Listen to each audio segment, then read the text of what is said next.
Tim from Your Six Studios. Today in the studio, I'm going to show you how to hard reset your iPad if you forgot the password, PIN, or something like that. And this is actually really easy to do. Now, you do need a computer to do this with iTunes, and you need to plug in your device here. So I'm just going to unplug this for now, and then I'm just going to restart it. And then go on over to your computer and get iTunes. You can do this two different ways on your Windows PC.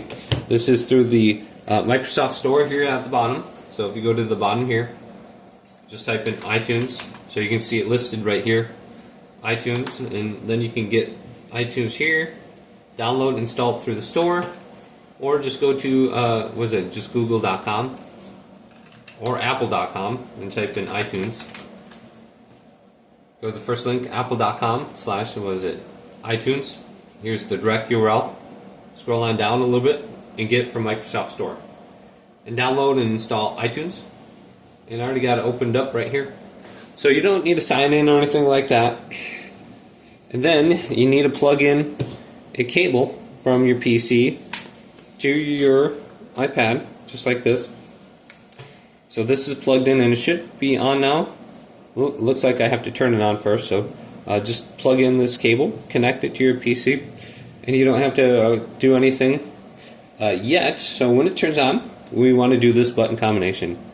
We want to do volume up, volume down, hold down the power button. Make sure you don't touch the touch screen, and continue holding down the power button on the top until you see this screen pop up that shows like maybe like I don't know, some other symbols. So continue to hold this down, the power button, and you can see this screen. Okay? Now we can go back over to our computer, and this message popped open for me. It says, there's a problem with your iPad. Well, you can either hit this screen, or you can go to the one behind it. It says update or restore iPad. So to factory reset it, we just simply want to go to one of these options, restore iPad.